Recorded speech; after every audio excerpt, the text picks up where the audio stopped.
How you doing? Buenas noches, Jada. What's up? Hope you're having fun over there in Puerto Rico. God bless. God bless everyone in this live. Everybody, your family members, friends of friends, just everybody. Hey, it doesn't matter if you're inept and incompetent. God bless you too. You know what I'm saying? God sees no ugly. All his kids are beautiful to him. Muy buenas noches a todos, todas y todes, ¿verdad? Porque no podemos sonar políticamente incorrecto. Hoy vamos a empezar en inglés. Yeah. Hoy vamos a empezar en inglés. Segundito. Hoy vamos a empezar en inglés. So, cualquier pregunta la pueden enviar. Estamos viendo las preguntas acá. Y venimos ahora, ¿no? So, Jesus.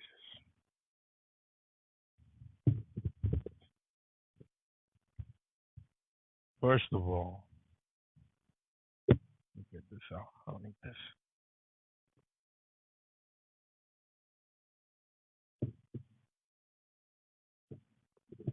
Anyway. First of all, good evening, Mr. Robert. Good evening, everyone. Venimos ahora. Dame por lo menos 15, 20 minutos. I wanna send a shout out to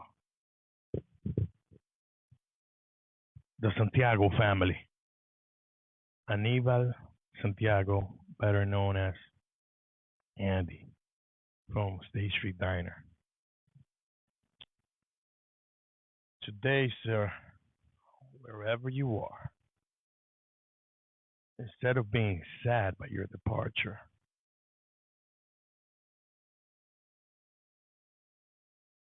and just thinking about that, today I celebrate you, sir. This goes out to your family too. Instead of us feeling sad about Andy, we have to celebrate him. When I look at, being born in the most beautiful country in the world, Dominican Republic, and growing up in the greatest country of the world, the US of A, the country everybody tries to bash, but yet everybody wants to come in and live here, right?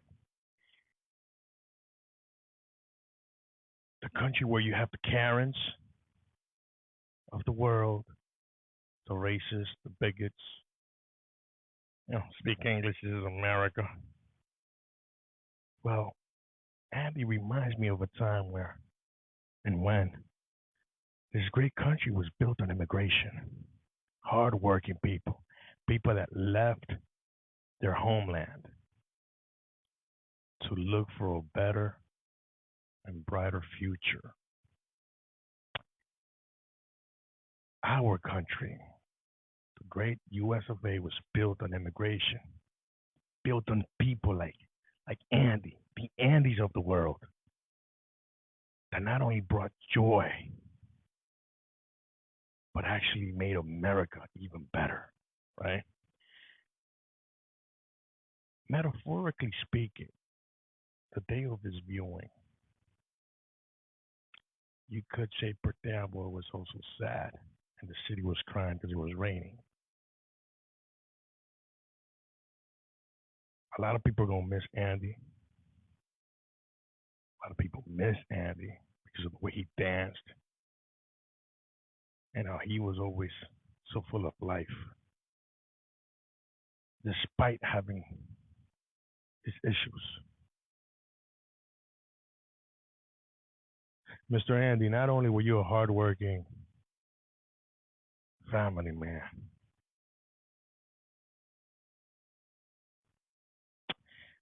but you are the true reflection of our community, you and your family. The people, so many people, the thousands of people you touched. Because, although he had a diner, even if you ain't had money and you were hungry, you would not leave there unfed. And There's people in life that command so much respect and admiration, and it just so happens Mr. Andy is one of them. So let me just give you something right now. A couple of months back, I was having a conversation with a gentleman who's my mentor, and all of a sudden we get a call that Andy passed away. He looks at me, he's like, Andy passed away. I said, wait, hold on a sec. Which Andy? State Street. I said, let me make a phone call. I called a guy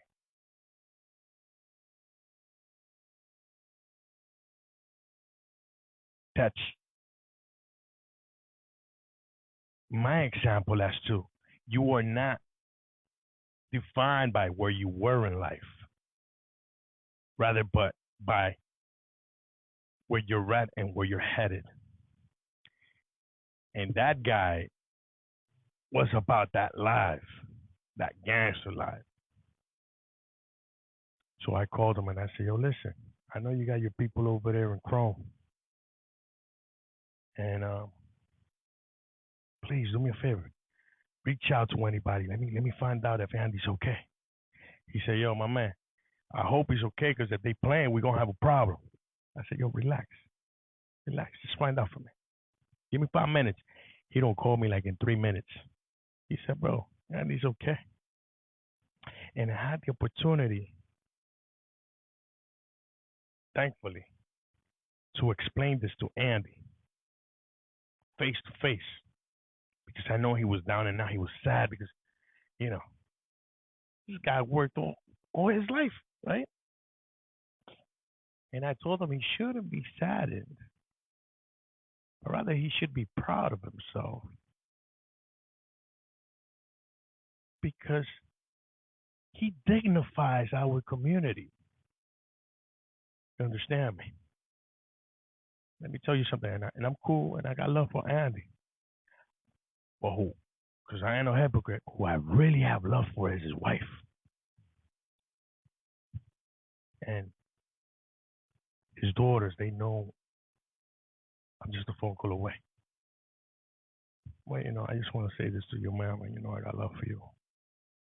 If you ever need anything, we all here. Brit Damboy's here for you guys. It's not just me. It's the whole community. The same way you guys embraced us is the same way we will always embrace you guys. If you ever need anything, all you guys have to do is just speak. You understand me? So thank you for dignifying my community. Thank you for making me proud. You understand me? Because when I see ignorant people talk about that, we're about that government Section 8, we're about that welfare, we don't do anything for each other. Well, we have Andes all over our community. Hardworking people. And that's the whole American dream. You come here, you grind, you hustle.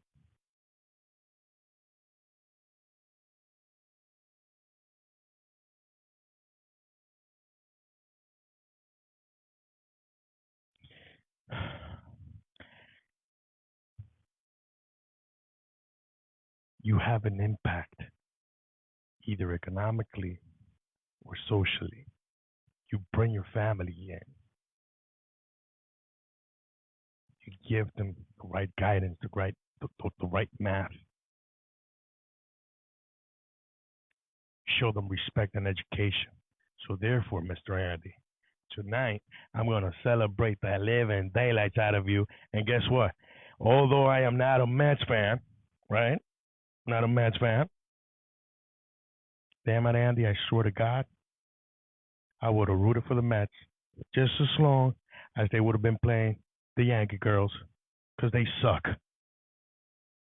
So may God bless you. And I know you're feeding everybody over there, and you're dancing, you're doing a little dancing. God bless you and your family. That's what I have to say. And I'll see you later, my friend. Thank you. El grito del Ares, ¿eh? Está de madre, la gente buena, man.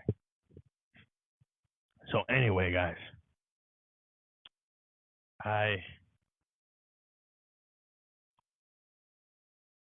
I was thinking about this because Andy just so happened to have a positive impact. Andy was well known, right? But then we got other people you don't know, people that go under the radar, that come here. Hey, not everybody has the luxury or has had the luxury of coming here by plane. You know, some of the greatest people actually came in here either walking, you know,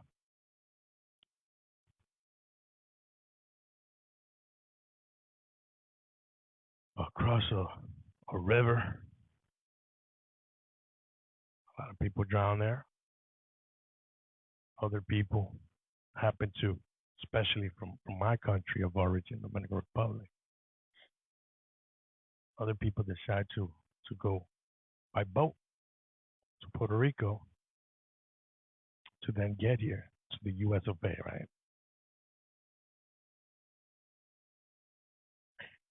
And usually there's always a middleman, especially when you walk here. They call us the wetbacks.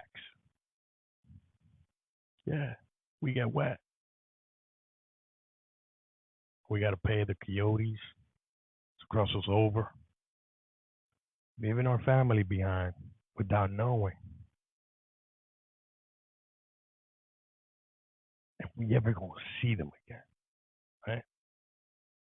And that's a harsh reality that's lived day in and out. And for a second, I just want you to think how many people get to actually cross the border and make it out, not only alive, but make it here in the great US of A with their families hanging by a thread, hoping for the best because they got, you know, they're not even making it. Hey, you don't leave your homeland, your country of origin, because everything's sweet over there. Nobody leaves their home just like that. So that brings me to the second point I want to make. This administration, and I want to clarify something. Helmut Kaba has nothing to do with it directly, but this administration and the people that are supposed to provide, the people that are supposed to represent, are unaccountable, unorganized, and do not have a clear vision. I know 2020 bullshit vision. They don't have common sense. So here's a guy who passed away just last month, the 29th of January, right across the street from me, on the train station.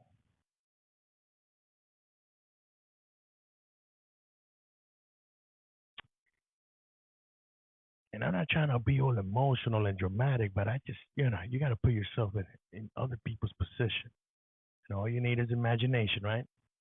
So now I'm thinking over here, how are his parents feeling? His siblings, his friends, anybody that came in contact with him.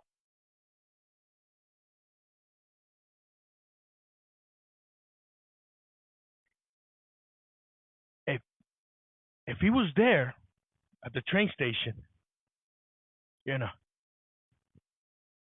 chances are he was illegal, right? So I want to make it clear. You guys are fucking up. Your your your hunger for a title, your salary so undeserved. Who the hell is in charge of Code Blue? Who is in charge of public information. He passed away right there. I walked out of here on Sunday, and I didn't take a picture because I thought that was. You don't expect to be there. You don't want to be there. They didn't know they were going to end up like this. Must have been fucking 18 outside. So they're in here, Wells Fargo, with a freaking bed sheet over them.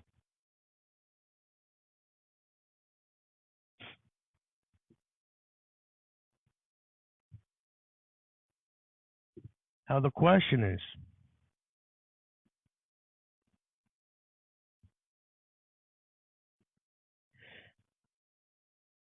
who do we hold accountable? All these monies that go into Code Blue, because it ain't cheap. Who do we hold accountable? Because before you would see Pastor Bernie running around like a little nut job, picking up the homeless, and you put out this bullshit piece of crap, Code Blue, whatever it is, on the Facebook page of the city, acting like every homeless out there has a smartphone, like they are glued to the city's page. I don't see anybody walking around and letting them know, hey, there's a warm bed for you. It might not be, a presidential suite, but it's better than anything. And it's free. Come with us. There's transportation. Come with us.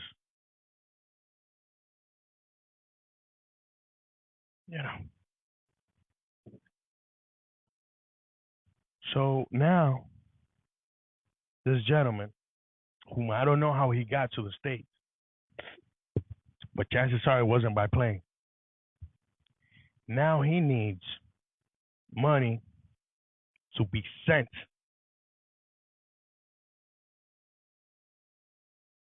to his country, back to his family. He came in by foot or whatever it was. He's leaving in a box. And in that box, all the hopes and dreams are going with him too. So, and this you could share this one. Hellman, listen, it ain't never personal. Do I think you're inept and incompetent? You are inept and incompetent as fuck.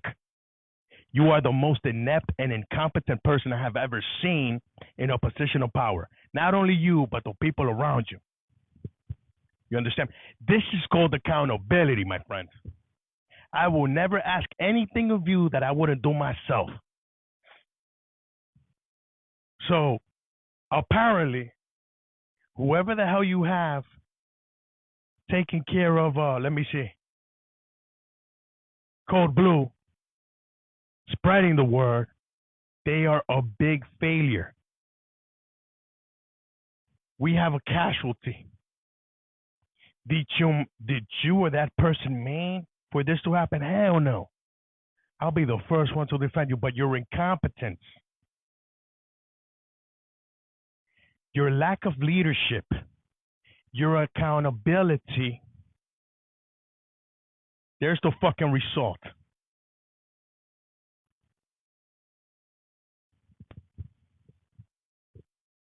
Hey, I guarantee you could give that family $1 million and it still won't be nothing.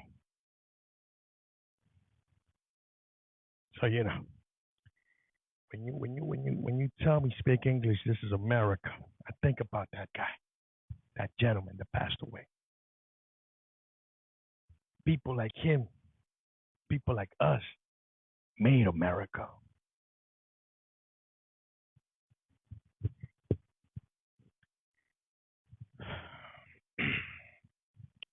So You got people getting paid all these monies and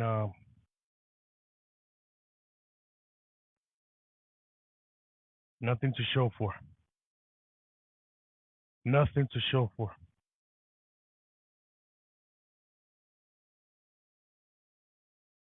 What are we getting in return is my question.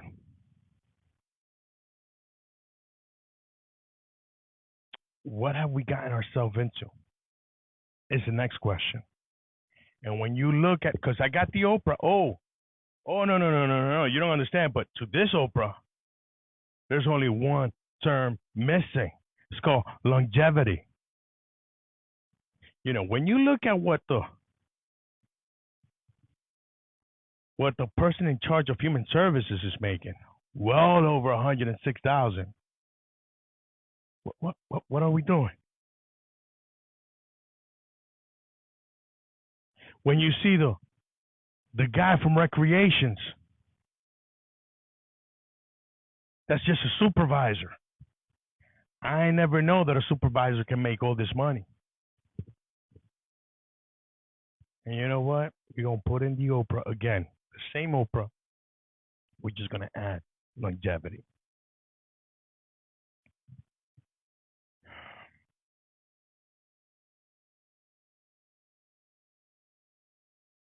Hold on a second. I'm getting some information over here.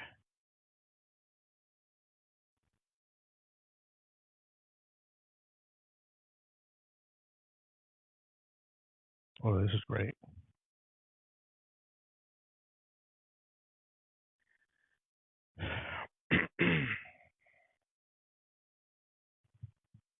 Now you look at that 1.5 increase. Hellman is no longer making $96,500. Hellman is actually even closer to $100,000 without adding the benefits.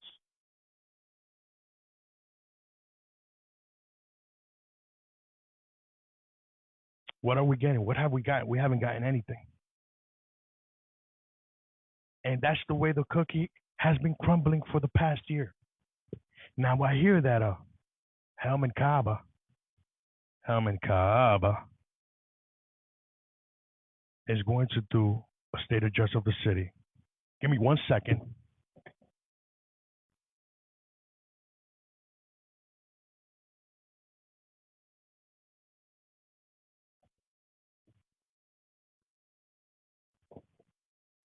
There you go. We back. So anyway, now Mr. Kaba is about to do a state address of the city, supposedly, but it's going to be virtually. So virtually means there is no way you're gonna be there. No, no, no, it ain't gonna be live. It's gonna be edited, and all the bullshit he's gonna feed you, him and his incompetent administration, right? That's what it means to not be accountable. So I got something for that. Just wait a second, because I gotta come back. Let me speak to the Spanish-speaking audience. Entonces, mi gente, para las personas que no entendieron, el señor Aníbal Santiago, mejor conocido como Andy, Street Diner, falleció. Y hoy, en vez de mostrarnos, o más bien sumergirnos en la tristeza que ha arropado esta ciudad y a todo aquel que le conoció, no solamente a él, sino a su familia.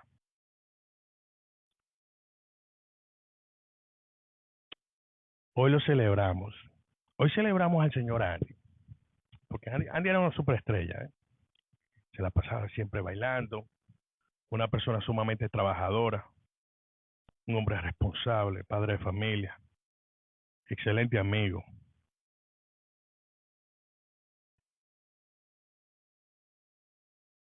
Un modelo a seguir.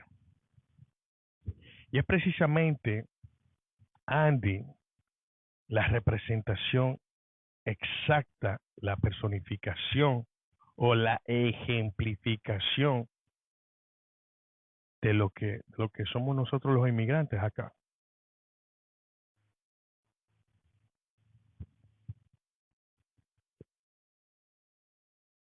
El señor Andy, o más bien su vida, no solamente como empresario, dueño de negocio, dueño de restaurante, ¿verdad? Es un reflejo de nuestra ciudad, un reflejo de los Estados Unidos, un país hecho a base de la migración.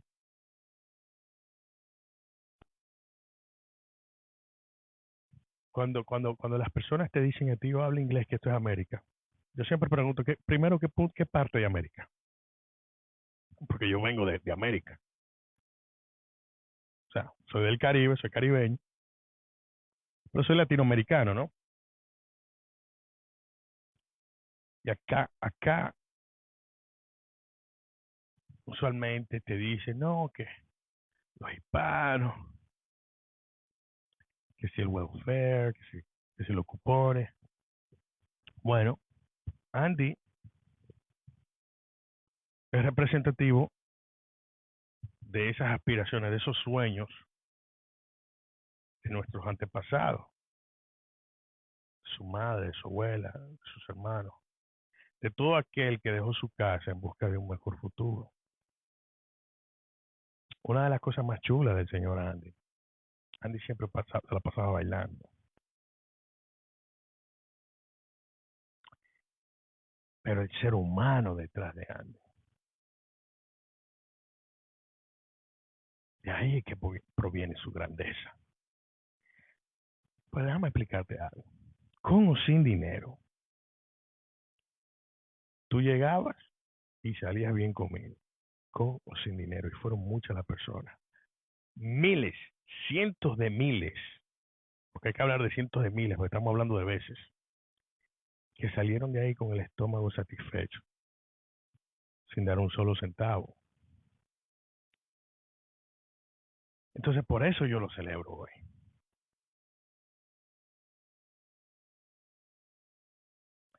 Por eso yo le digo a su esposa, a quien quiero, a sus hijas, que son seres especiales, que en vez de pernoctar en la tristeza, más bien vivamos en ese orgullo del ejemplo de ese gran ser humano, de ese hombre, de ese padre de familia. Porque eso es el sueño americano. Tú dejar tu país, venir acá, trabajar, construir, a la misma vez aportándole a la nación. Esos valores, esas costumbres culturales. Y tú te das cuenta de la tremenda persona que era Andy,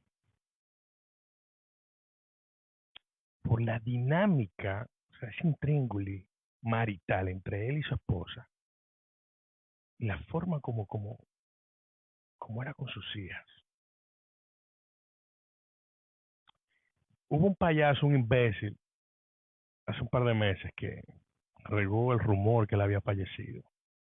Y yo estaba sentado con un señor que todo el mundo sabe, asistiendo a mi escuelita. Cuando lo llaman y le dicen, oye, murió Andy. Él me mira y me dice, oye, que murió Andy. Digo, ¿cuál Andy? The State Street Diner. Digo yo, ¿cómo? Dame un segundo. Porque esto es lo grande. Hay que tú te das cuenta que Dios es grande. Que la humildad doblega a quien sea.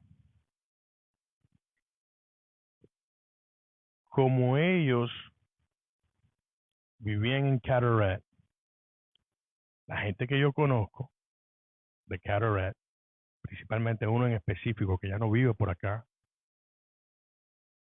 era de ese mundo. Era un tipo calle, calle, calle. Y yo lo llamé, le digo, oye, fulano, hazme el favor. Supuestamente murió el señor Andy. ¿Tú me puedes averiguar? ¿Cuál Andy? Tal Andy. Cuidado si es un rumor, y si es un rumor vamos a averiguar, porque eso no se puede quedar así. Olvídate que de venganza o cualquier cosa, averiguame eso. Dame 5 minutos, en 2 minutos me llamó, me dijo que Andy estaba bien. Cuando tú te ganas el respeto hasta de la calle, tú puedes decir delincuente, malandro, antisocial, lo que tú quieras. Ahí tú te das cuenta qué tan dura es una persona que su vida siempre fue recta, derechita. Que yo sepa, él no le ha hecho daño a nadie. Que yo sepa, todavía no me he enterado. Entonces, esa es la gran reflexión de nuestra comunidad, de nuestro aporte a este gran país. Los Andis del mundo, señor Aníbal Santiago. En la única cosa que Andy y yo nunca hubiésemos coincidido es en ese gran amor, esa afición que él tenía por los Mets. Pero claro, yo hubiese coincidido con él solamente si el partido hubiese sido entre los Mets y los babosos de los Yankees. Pero hoy celebramos a Andy y donde quiera que esté, allá me imagino que ya San Pedro, Jesús, todos los ángeles tienen que haber comido un arrocito blanco, bueno, su sazón.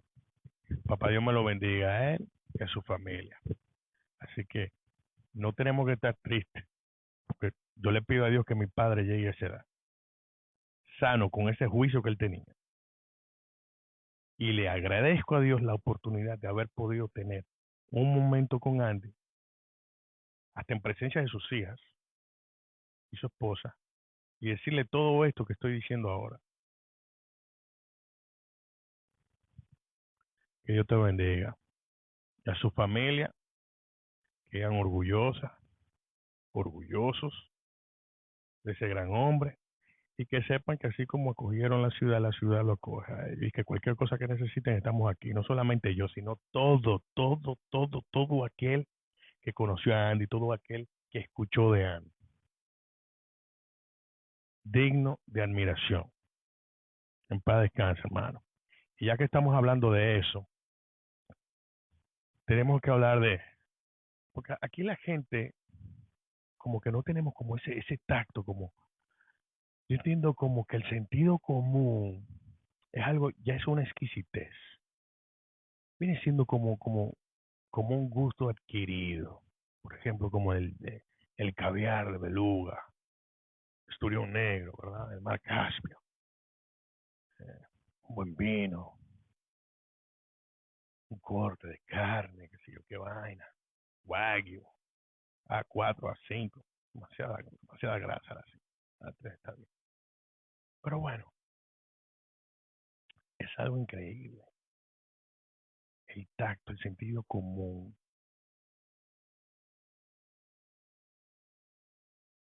Si eso fuese como la memoria que uno le pone al celular, oye, yo sería capaz de comprar por lo menos un, un tráiler entero y comenzar a regalarlo aquí en la administración.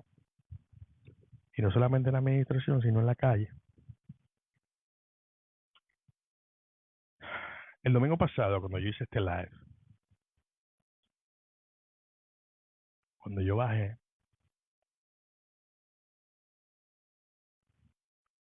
sentí la necesidad, por un segundo, de tomar una foto de dos personas que estaban tiradas en el piso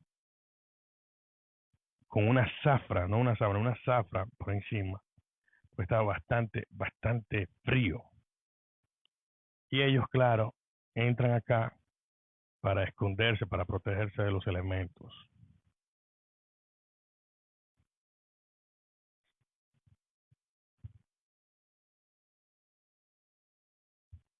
El 29 de enero del año en curso, falleció una persona allí al cruzar en la estación del tren. No sé si era un hermano de los Estados Unidos de México, Centro, Sudamérica, cualquier otro país, ¿verdad? Pero lo que está es que falleció. Y lo que hay que dejar claro es que nadie deja su casa por capricho.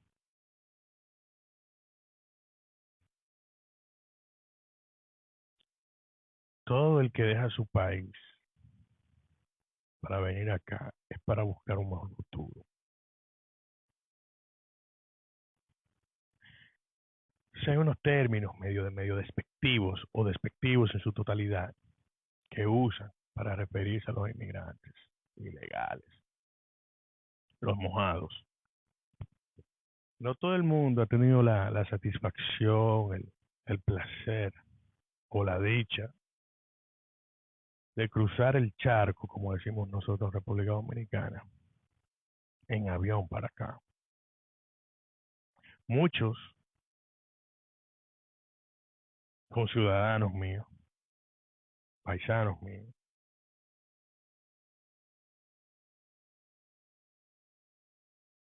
se van en lo que se llama yola, en el argot popular dominicano.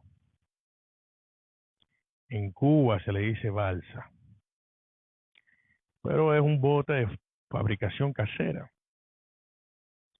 o una lancha rápida, dependiendo del tipo de coyote con el que tú te topes, arriesgando su vida para llegar a Puerto Rico para usarlo de puente para entonces llegar acá. Y las estadísticas que nunca aparecen es cuánta gente mueren a diario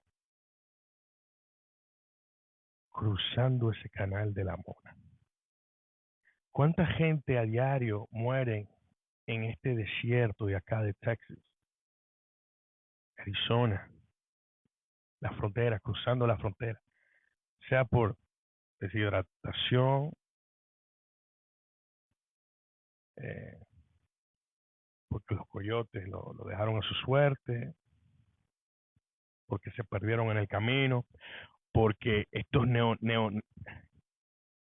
los neonazis que están allá, los Minutemen, porque esas son las otras que no te dicen, que salen a cazar nuestros hermanos, a cazarnos como si fuésemos cerdos, jabalíes,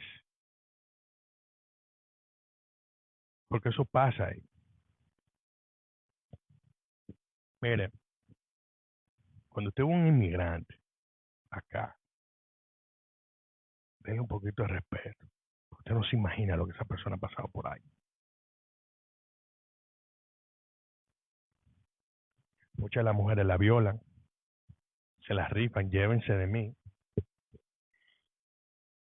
Los ponen con droga, los secuestran cuando llegan acá, un sinnúmero de cosas. Pero entonces, ¿qué sucede? Cada vez que tú ves ese inmigrante, o ese migrante, como tú le quieras decir, aunque tú lo veas y quizás te lo encuentres ordinario, qué sé yo, porque hay gente estúpida en la vida, piensa que detrás de ese ser humano que estás viendo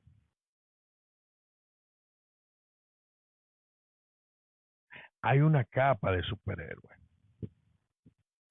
hecha a base de ilusiones, de metas, de deseos. Ese señor que murió ahí de hipotermia, si no me equivoco, el 29 de enero, él llegó acá, no sé si fue a pie, no sé si fue en carro, no sé, pero él llegó. Pero yo le aseguro a ustedes que cuando él salió de su casa,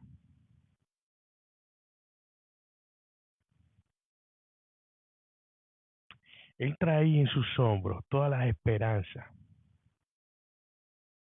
todos los deseos de superación, no solamente de él, sino de su familia.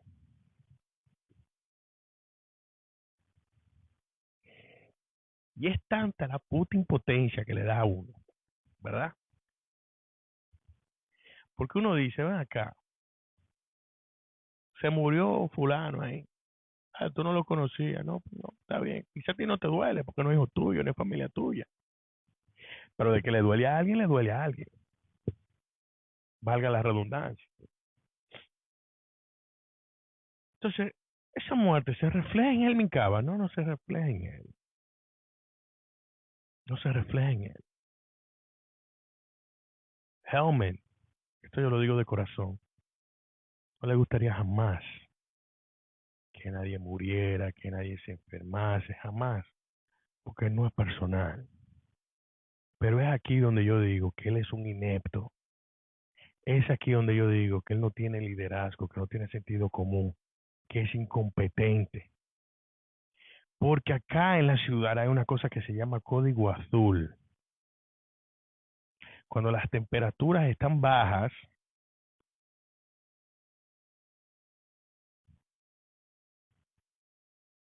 hay un edificio que se presta como albergue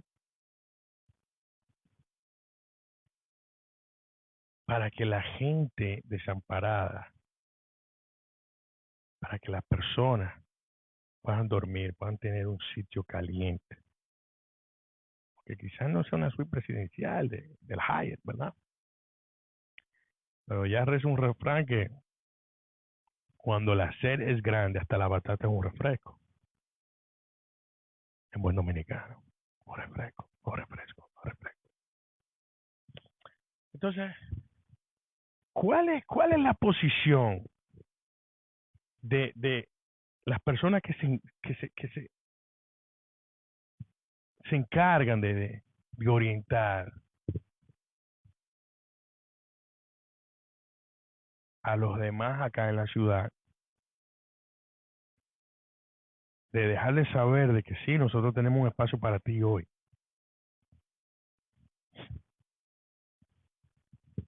Más de $80,000 se cobra por ese trabajo. Mucho más de 80,000.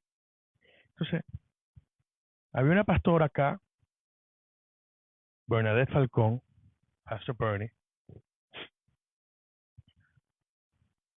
que andaba como una loquita vieja a la 1, 2, 3 de la mañana recogiendo desamparado, que eso no tiene madre.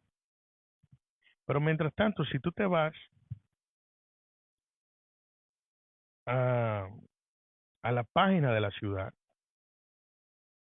¿verdad? Vamos a la página de la ciudad, un segundito. Oh, míralo aquí, hace 2 horas lo pusieron. Hace 2 horas, óyeme, eso solamente tiene 2 likes. Eso no tiene ningún share, o sea, eso no tiene ni compartido. ¿A quién putas coño? Y no me disculpo, ni pido perdón, coñazo, por la palabra, porque no es mala, sino es más la frustración. Maldito el frío.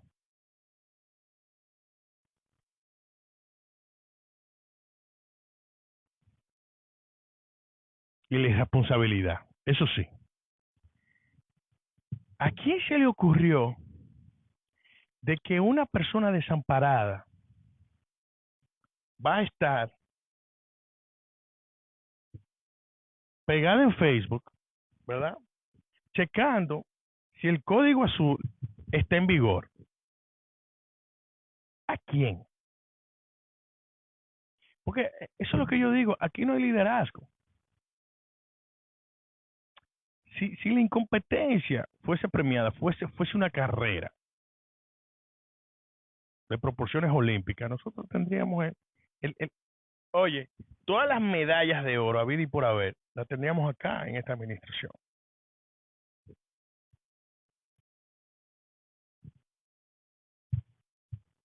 En vez de sumar, vienen restando. Porque todo el mundo lo que está es prestándole atención a los títulos y a los salarios. Para que tengan una idea, no, yo digo nombre, a mí me importa un coño. Diane Roman, que es la nueva directora, qué sé yo, de Human Services aquí, gana más de $105,000 al año. El supervisor de recreación, el supervisor, oye, un supervisor gana más de $90,000 al año. El Public Information Officer, que se encarga de la página de Facebook, de emitir esos comunicados, que por cierto, una falta ortográfica que eso no tiene madre, ganan más de $85,000 al año. Y tú me dices a mí que no tienen el suficiente sentido común, coño, para buscar a alguien y decirle, tú sabes qué, tu misión, esta va a ser la misión ahora. No queremos un solo desamparado en las calles de la ciudad. Un solo. Porque cuando uno muere, no solamente muere en vida, y no, es paradójico. Muerto en vida, los familiares y las personas que quieren a ese ser. Entonces, Helmen, déjate de incompetente, de estar jodiendo con vaina de título y vaina, que por cierto, estoy mirando el presupuesto, estoy loquito que llegue el presupuesto, porque esto se está poniendo bueno ahora, llévense de mí. Porque esta gente está borracha, es un delirio, ¿sabe cómo se llama eso? Eso se llama megalomanía. Ahí lo que hay un grupo, una recua, una claque de megalomaníacos.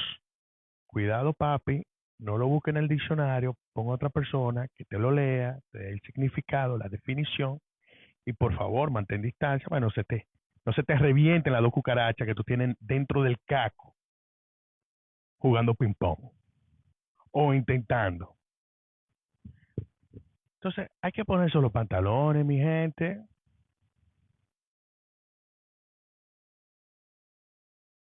Hay dinero para todo aquí. Oye, porque tú tienes que pensar en esto. Hay tiempo, oye, hay tiempo para tú pararte a defender un maldito festival aquí. Un festival aquí. Para lo único que tú apareciste, azaroso, fue para azarar, a joder con el maldito festival dominicano. Para eso fue que tú apareciste, porque lo tuyo es politiquear. Irresponsable. Tú y la recua de ineptos que tú tienes al lado allá.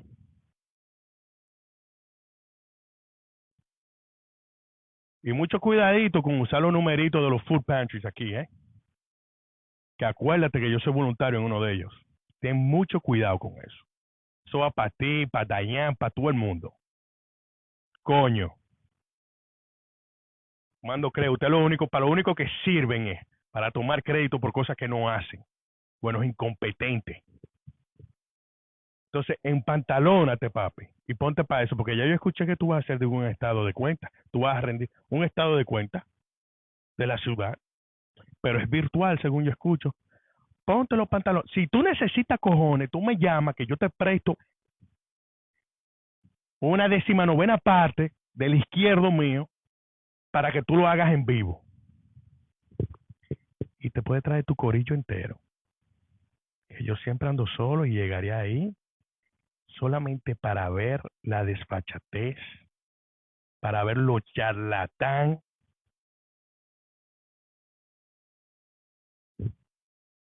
que eres tratando de vender gato por liebre.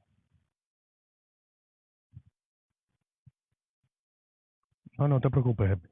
Volvemos ahora. Ustedes tienen que compartir esto, ¿eh? Entonces, paz a ese señor, a ese muchacho que murió acá el 29 de enero. Es inaceptable. Uno más no puede morir acá. Uno más. Cuando hay dinero, coño, hasta para una silla de $4,000, paquete fatal, se siente. Este fenómeno se siente. Pero no hay dinero para tú poner un grupo de gente. Llámate a Bernie. Llámate a Pastor Bernie. Fenómeno.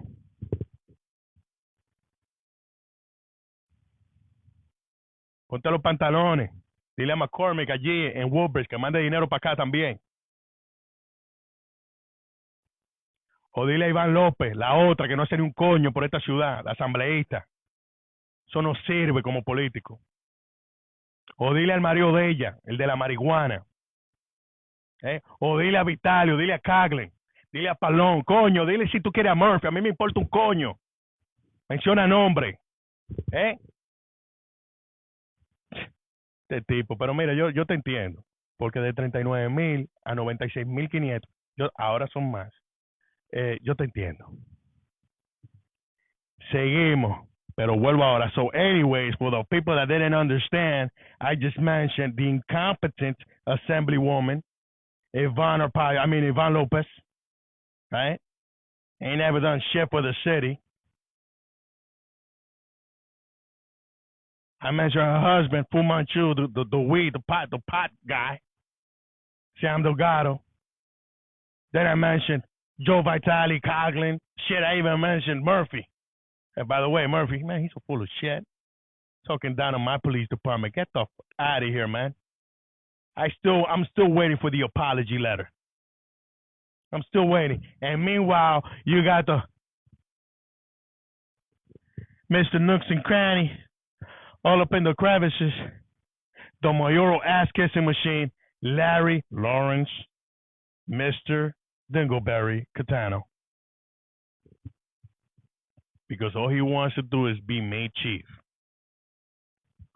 But we're gonna touch on that subject. We're gonna expand a little bit on that. Let me just talk about the Board of Education real quick. Yo, my man. So look, you guys, and when I mean you guys, I'm talking about the city. I'm talking about the people, the parents. Y'all gotta get your shit together, man. They ain't got no respect for you. They ain't got no respect for the parents here. Board of Education, look. First of all, everybody in this city. And the beard means everybody in the city, all the parents, have a 9 to 5. Sometimes they even have a 7 to 3, 7 to 4. Hey, everybody works the next day, early as hell in the morning. But no, the parents are not given the platform to speak up. You understand me? Because you have the most incompetent and inept superintendent. But not only the superintendent, the Board of Education. Hold on a second. The Board of Education. Hey, if the hat fits, wear it by all means. It ain't personal, but it might get a little personal. You know what I'm saying? When you look at Tashi Vasquez. Damn, Tashi, you made it onto the live. I wasn't even thinking about you. Tashi Vasquez. Then you got half a pint. Shorty Pucho. Kenny Pucho. The prehistoric one. Then you got Mike George on the other side. Huh? Damn near the... Hey. You were there when the Statue of Liberty came to this country. What color? What was the color before it changed? It doesn't matter, but anyways.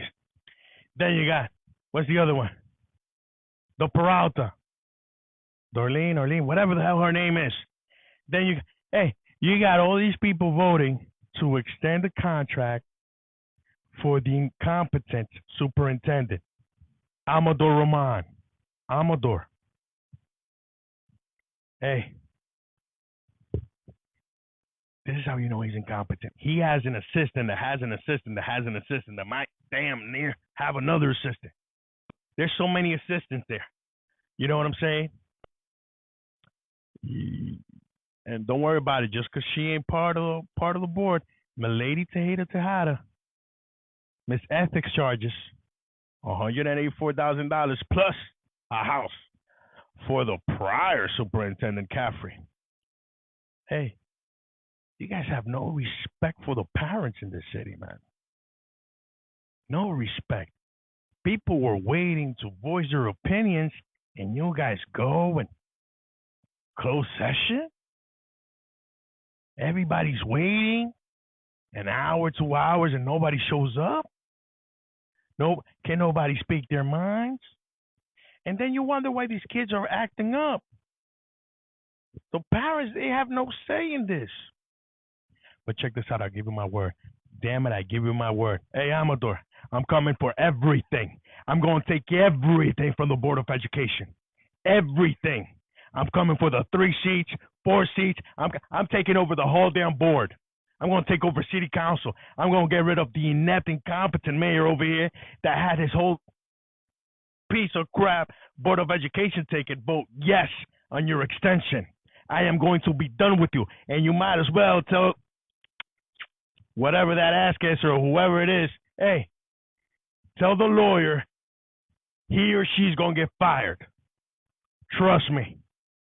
We bringing about the revolution, my friend. Believe you me? Wait until it warms up. Wait until it warms up. You don't understand. So there's a gun threat at show school. The incompetent police director, the inept one, Helmut Kaba doesn't show up.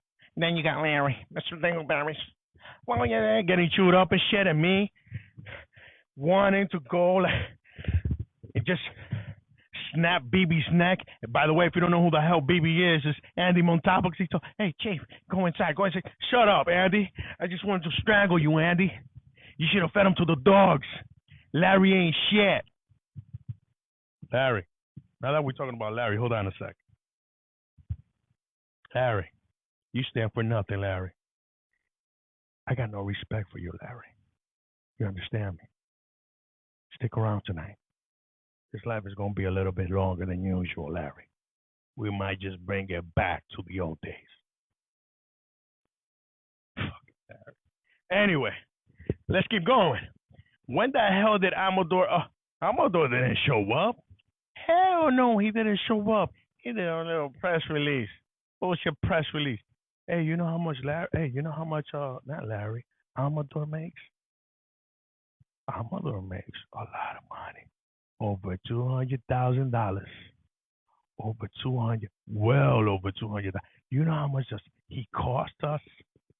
Do you know how much is the cost of having the incompetent superintendent in Perth Amboy?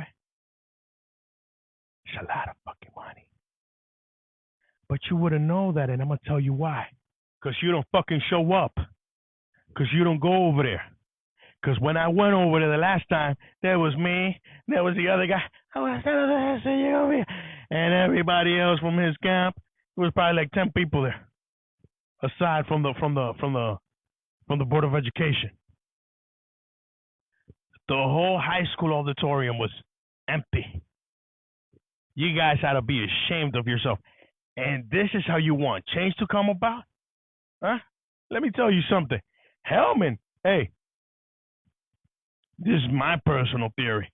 Hellman told him to vote yes on the extension of his contract because Hellman knows he's going to get the hell out. He ain't even going to see all 4 years there as a city, as a mayor, incompetent mayor. The most inept and incompetent mayor in the history of Perth Amboy. So, Amador's going to do him a solid. Get him a job after that. You know what I'm saying? So, anyway, tell me if it don't make sense. Hey, if it don't make sense, do me a favor. Block me. Leave the live. I'm telling you.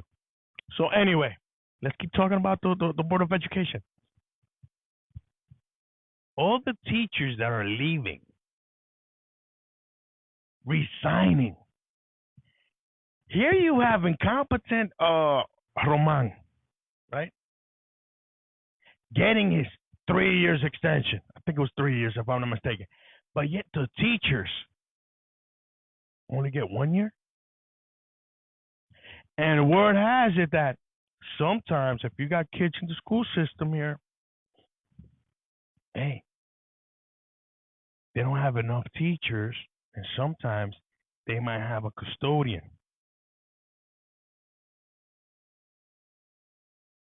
Holding it down for that period. They might have a custodian inside the classroom. Oh, but you don't know about that, huh? And then I saw a letter of this teacher resigning, and get rid of all the politics, all the bullshit, all the incompetent Roman, the incompetent Board of Education with Shorty Pucho and Tachi Vasquez and them voting and shit for another extension. Hold on a second. Let me read something that I was sent this morning, and I want to thank you from the bottom of me heart. This is what was sent to me. This person thought about me. Sent me this picture. I'm gonna read it right now. The forest was shrinking, but the trees kept voting for the axe as its handle was made of wood, and they thought it was one of them. The forest was shrinking, but the trees kept voting for the axe as its handle was made of wood, and they thought it was one of them. You keep voting for the same bullshit day in and day out, time and time again. Hey, the end product isn't going to vary. Bullshit plus bullshit equals bullshit times two. But anyway, let's talk about the teachers. Not only that, let me expand a little bit on this. Now we have come to a place where the kids, let me tell you something, the kids, they have cell phones in class. Let me tell you one thing, man. I remember, first of all, kids shouldn't even have a cell phone in the class. That's number one. Hellman, you're incompetent. I'm not talking about you, but I just want to say you're incompetent because you don't even voice that. Not even as a paraprofessional, teacher's assistant, whatever the hell you were. Anyway, so check this out. The kids have cell phones. Let me tell you something. I remember when VoiceStream came out. I was probably one of the first ones to have a cell phone back then. But before that, we had beepers. And what I would do is I would actually go downstairs by the cafeteria. There was some public phones there, phone booths, and I would beep myself. That's what it was back then. And I was showing, and you would write like, hello or love you. Yeah, that's the way we used to do it. But now you can't even say anything to. Now you can't even say anything to a kid, right? So it's a toxic, hostile environment. And at the same time, the Board of Education, the superintendent, the administrators, they don't have your back. And the people that make the decisions for our schools, for our kids, they don't even live here in Perth Amboy. And the ones that don't and really care are so done and over the bullshit that they're resigning, they're leaving. We are short on staff. That's what it gets you. This is what it means to be responsible, unaccountable, incompetent as fuck, inept. I'm not apologizing. I'm beyond apologizing anymore. I'm tired of the bullshit. So, you guys got to get it together. How is it that the incompetent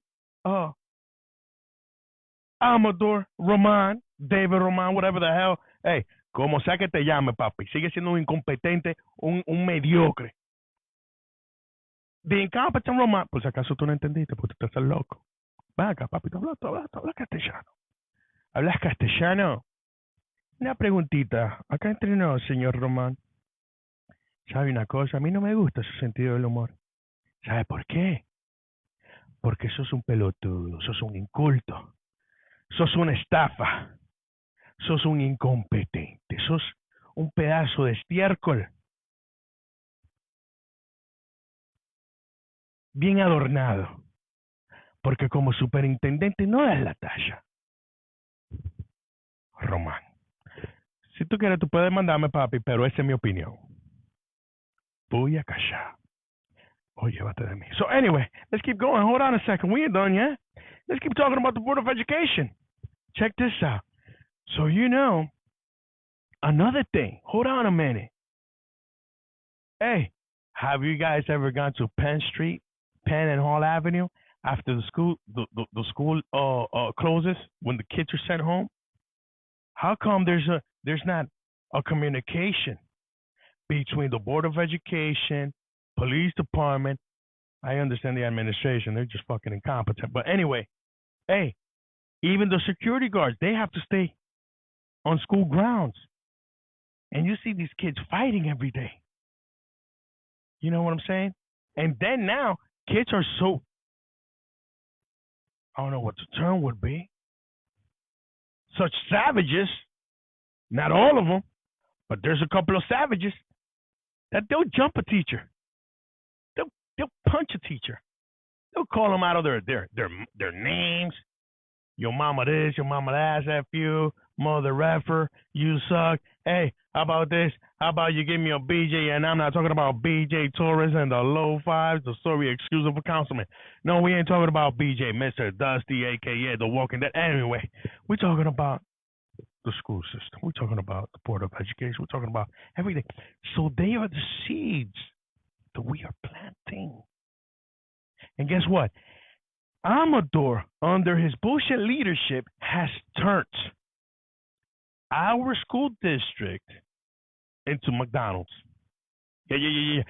And so check this one out. This is a great analogy, by the way. You know how much it would cost you to get a premium, top of the line, imported from the French Alps, a 900% Wagyu A3 beef patty, and the buns flown from I don't know, Madagascar, right? With the cheese straight from Switzerland, right? And the pickles from the Amazon, and the ketchup, and you get it, everything imported. You're talking about gourmet hamburger, cheeseburger, right? You don't pay a pretty penny for that cheeseburger because it's quality. It's an experience. It's tasty, it's succulent, and orgasmic, right? Because that's what you want. You want the top of the top of the line. Well, what happened was Amador turned it into McDonald's.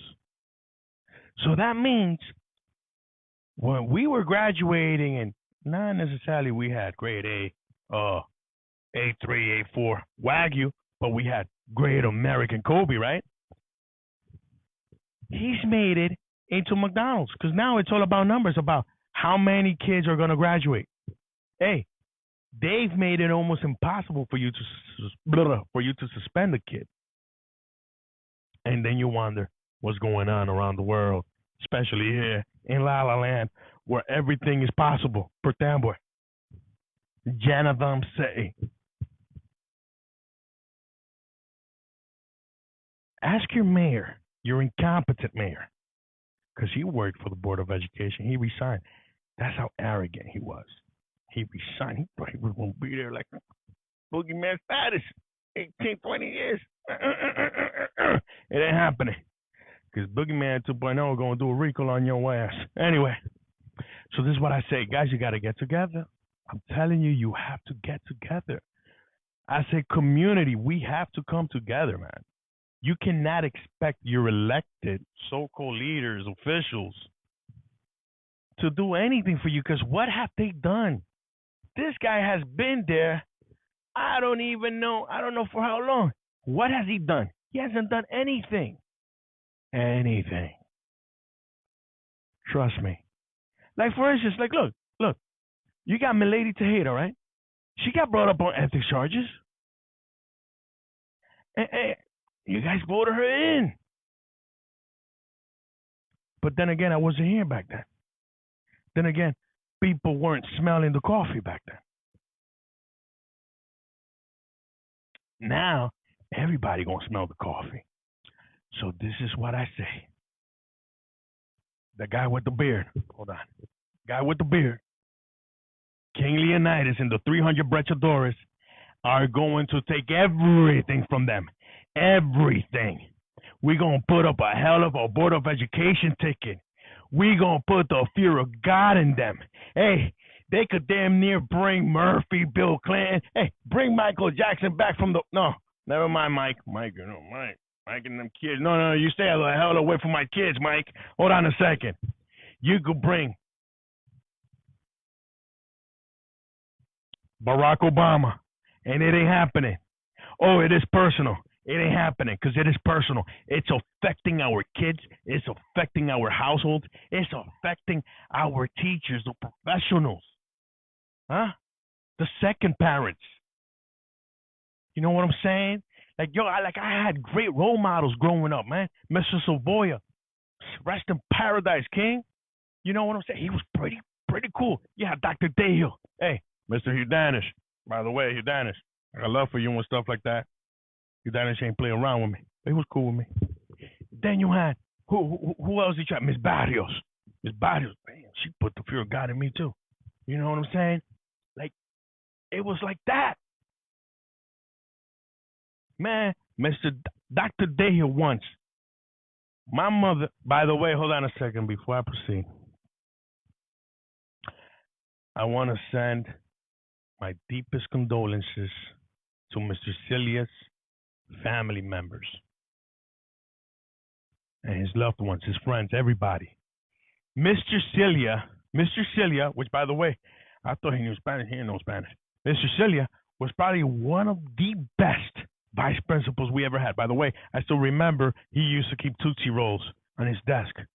So I used to go in every day and take a bunch of them. Rest in peace. He was such a sweet guy, man. He was so sweet. He was super cool. Hey, Amador. Based on Mr. Celia, I'm still. Hey, that's another one. More fuel to my fire. Fucking thing. Anyway, so check this out. So Dr. Dale, my mother got called in. Dr. Dale came in. He passed by. Mr. Celia didn't know Spanish. So, he's trying to have me. When Dr. Dale seen me with them little Goldilocks that he had, them jerk curls. Damn, he used to drink mad coffee in the morning. Anyway, so he went because he was the first gringo, man, the first white boy. And I'm not trying to be racist. Well, I ain't racist. The first white boy to speak Spanish. Bro, he turned like this, man. From white, he went to this color. I kid you not. And let me tell you, Jesus Christ. I swear to God, he didn't need a megaphone. That guy could be loud as hell.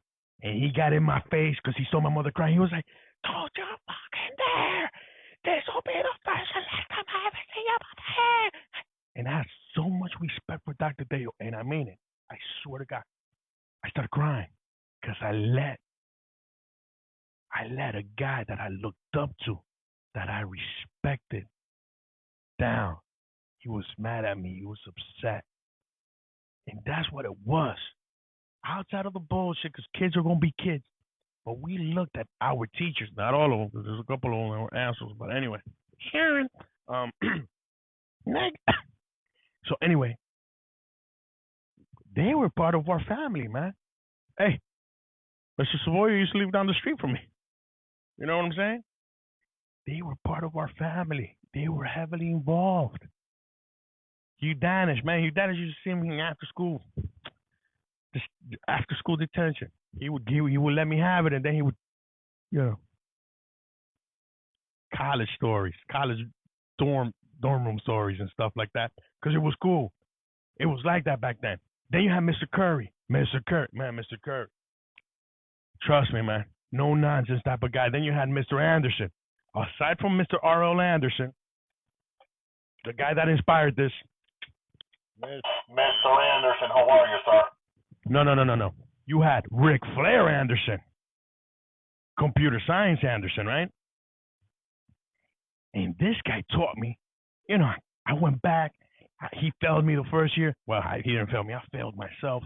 Then the next year, he was so cool. You had to type every time you needed a pass. You had to type. You had to write out a 50-word paragraph as to why you wanted to go to the bathroom. Explain yourself. It was tough love. Then you had Mr. Smithko, the wood shop. I mean, people. Then you had Rotondo, vice principal over there at high school. He ain't play that shit. He was gangster.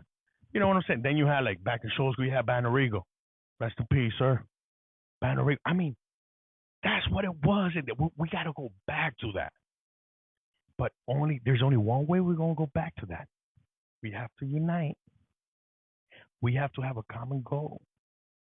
We have to get this guy the hell out of here. We have to get rid of the lawyer for the Board of Education. I mean, I'm telling you, like I'm calling it how it is. Hey, I'm so gangster. I tell you when I'm coming after you. I tell you exactly what I'm going to do. So from now on, I am the GOAT. I am the GOAT. I tell you exactly how it's going to go down. So anyway, that's the Board of Education. We have to unite. Parents have to come together. So if you heard me loud and clear and you want to be part of the change and not part of the status quo that hasn't gotten us anywhere, that has turned this some bitch up just into bullshit, right? Hey, have hope. Never lose hope. Have faith. We're gonna take over. One at a time. One at a time. Share this. It doesn't cost you anything. I'm not making money from this. As a matter of fact, every time I sit here, I want you to know I pay rent here. Just so I can have a space where you can actually come in. You can sit down with me. It's from my pocket. I'm not getting anything out of this. I'm just tired of the bullshit. So I don't talk about it. I be about it. Thank you. I'll be back. Entonces, mi gente, para los que no entendieron. Señores, miren, nosotros estamos hablando de la Junta Escolar. La Junta Escolar, el debacle de la Junta Escolar, el hazme reír que es la Junta Escolar. Todos los profesionales que están ahí, todas las personas que están ahí en la Junta Escolar, son idiotas, son ridículos. No creo que sean idiotas. No creo que sean ridículos. Que son ineptos e incompetentes, sí lo son. Súper ineptos e incompetentes. Pero ¿qué sucede? Ustedes siguen religiéndolo.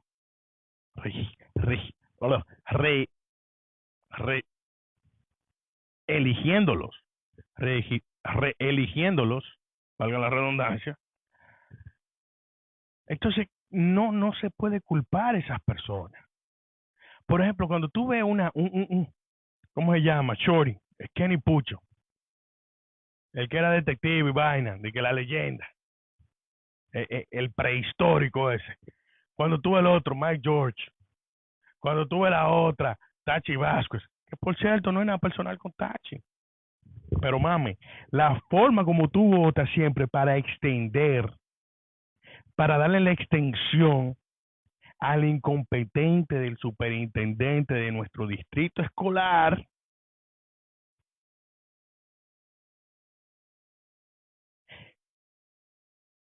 ¿qué es lo que hace eso? Cada vez que tú le das el sí a ese inepto. Mira, a mí me enviaron una reflexión, una persona que aprecio. Me dijo, mira, el bosque se estaba encogiendo.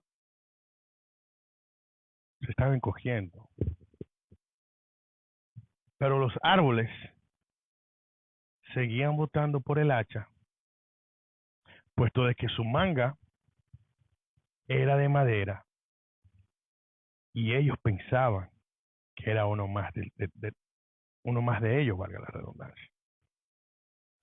O sea, tú sigues votando por la misma gente que no te representa, gente incompetente, que no tienen sentido común de la historia, sentido común, sin tacto común de lo que es la historia. Porque desde que llegó este superintendente acá, óyeme, primero, porque vamos a decir la verdad, esto es sociocultural acá también. Es muy difícil ya tú suspender a un niño acá. Acá los niños andan hasta con celulares dentro del aula. Aquí los niños, no todos, pero imagínate, aquí a los niños les falta el respeto a los maestros. Aunque hay algunos maestros medio estúpidos también, porque vamos a decir la verdad. Pero aquí hay niños que no tienen modales, que amenazan, que han agredido a maestros también. O sea, y esta gente de la Junta Escolar que votan para la aprobación de la extensión del contrato del superintendente incompetente que necesita un asistente cuyo asistente tiene otro asistente que tiene otro asistente y seguimos en asistente porque imagínate, tantos asistentes, ya eso te deja dicho a ti qué es lo que está pasando ahí. Entonces, no hay raciocinio, y no. ¿Qué hace un niño con un celular en un aula de clases? Absolutamente nada. Porque, por ejemplo, cuando salió la compañía de VoiceStream, yo fui uno en tener uno de los primeros celulares acá en la escuela. Pero mucho antes de eso yo tenía un beeper, escondido de mi papá, porque todo el mundo sabía lo que usaban la gente que usaban los beepers. Y no es un estereotipo. Pero bueno, ellos vinieron del Bronx para Port Amboy. Ellos sabían lo que hacían con los beepers. Entonces yo bajaba, recuerdo, de la high school y me vipiaba. Me ponía hello, me ponía I love you. Y se lo enseñaba a los amiguitos. Porque eso era lo grande. Pero en aquel entonces nosotros éramos millonarios y no lo sabíamos. Porque todavía había cierto grado de inocencia. En aquel entonces, los maestros eran parte de nuestra familia. Que por cierto, vamos a hacer un paréntesis. Estos carajos a la vela votan por la extinción del contrato del superintendente, pero no votan por un contrato de 3 años o una extensión de 3 años de los maestros. A todo el drama de la política allá adentro, ¿eh? Y los administradores que ni viven acá. Pero bueno, en aquel entonces los maestros eran parte de nuestras vidas. ¿Eh? Era una extensión de la familia. Entonces yo te pongo el ejemplo de el maestro Soboya, que vivía en la esquina de mi casa, maestro de historia. Tienes, por ejemplo, el doctor Dayhill, el primer gringo en mi vida que yo vi hablando castellano. Oye, ese tipo es un cerebro, ese tipo es increíble. Mecha corta, porque ese hombre yo no sé qué es lo que le pasaba. Se ponía rojo como un camarón. Él era el David Bisbal de los maestros de acá. Sí, porque él vivía con un Jerry Curl, una vaina, unos rizos. Y yo hice esta historia ahorita que a mi madre, en paz descanse, el ex viceprincipal de nosotros aquí en McGuinness School en el 97-98, Mr. Celia, que falleció. Tremenda persona, tremendo ser humano. Increíble, increíble, de verdad. Muy cariñoso, muy afable. Coño, parece como que la gente buena, pero bueno, está bien. Entonces, ¿qué sucede? Mr. Celia no hablaba castellano, no hablaba español. Y mi mamá, señora Bermania, tiene la peculiaridad, o tenía en aquel entonces que mami lloraba por cualquier cosa, y más por la vergüenza que te llamaron a ti para hablar de tu hijo. Óyeme, y recuerdo que la puerta estaba media abierta. Doctor Dayo estaba caminando hacia su clase en la esquina, y la oficina quedaba en el medio del pasillo. Y cuando él me vio, él abrió la puerta y miró a mi mamá, y mi mamá lloraba. Ese hombre se puso de este color, señores, mira. Que esa es la última vez que yo te vea. Pero en inglés me lo dijo. Que esa es la última vez que yo te vea, tu mamá, ¿qué? ¿Cómo fue que me dijo? Tú eres una vergüenza. A mí no me hables. Abusador. Me dijo de todo. Óyeme, pero era tanto el respeto y la, y la admiración. Y yo le voy a explicar por qué. Porque independientemente de que yo entrara a X horario, Dr. Dale entraba siempre como una hora antes y yo recuerdo que él no ponía unos ejercicios para nosotros practicar, lo que no entendíamos, y a él no le pagaban por eso. Eso es para que tú veas lo que es la dedicación, lo que es la vocación, porque eres maestro por vocación. Entonces, ¿qué pasa? Yo comencé a llorar, man. Yo comencé a llorar porque aquí está este señor que yo quiero, y que yo respeto mucho. Y él usaba bigote, no sé si todavía tendrá bigote. Él usaba bigote. Y yo recuerdo que él es ciego, o sea, en cuanto a color, él no ve colores, blanco y negro. Él tenía pero uno de los tipos mejor vestidos que yo he visto en mi vida, yo no entiendo, pero bueno. Y yo me sentí tan mal, porque aquí está este señor que se preocupa por mí. Y ahora recuerdo que me dijo, ¿por qué tu hermana nunca me da problemas? Porque yo soy mellizo. Tu hermana nunca me da problemas. Tú eres el único que da problemas. Pero yo nunca le faltaba respeto a nadie. Yo lo único que llegaba tarde o hablaba en la escuela, pero eso es cuestión de muchachos. Pero ya para terminar esa historia, esa era la época cuando éramos millonarios y no lo sabíamos. Cuando ese maestro me dijo hasta de mal que iba a morir delante de mi mamá, y fue tanta la vergüenza que más nunca volvió a suceder ese año que llamaran a mi mamá. Gracias al doctor Deo por esa época. Increíble, admirable. Y eso es lo que yo quiero, que nuestros hijos gocen. Pero no va a poder, mientras este sistema maquiavélico que esté ahí, mientras, por ejemplo, el superintendente que vive en Freehold, mi amor, con una casa con billete de verdad, una mega mansión, que no paga ni taxes aquí, que no se come un chicharrón, no se come un beef patty de aquí, ni un hamburger de aquí de la estación del tren, que para mí es el mejor hamburger del mundo. O sea, que ese carajo a la vela no es parte de nuestra comunidad. Se lleva todo ese dinero y tampoco le importa, pero también la Junta de Educación se le olvida que los padres, ¿eh? Cuando van ahí, van porque quieren expresarse, quieren ventilar su frustración, quieren que le escuche. No, pero esta gente que hace, se van a sesión a puerta cerrada, duran 1 hora y media, 2 horas, y ¿qué es lo que pasa el otro día? Mi amor, hay que trabajar, hay que pagar la renta más cara del mundo está acá. Una habitacioncita te cuesta $600 al mes, normal. La habitación nada más. Entonces,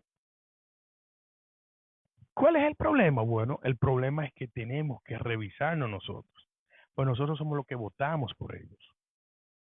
Así que recuerda que en las próximas elecciones nosotros estamos trabajando, de hecho, en poner un boleto para la Junta de Educación, porque nosotros vamos a acabar con eso. Nosotros vamos a quedarnos con todo y no le vamos a dejar nada a esos incompetentes para que aprendan a respetar, porque no es verdad que nuestro maestro, que dicho sea de paso, ¿dónde coño estaba el director de la policía, Helmen Cava, el incompetente de alcalde de aquí, cuando estaba la amenaza de tiroteo ahí en la show school? Y el desgraciadito del fatal de Andy Montalvo, defendiendo al otro.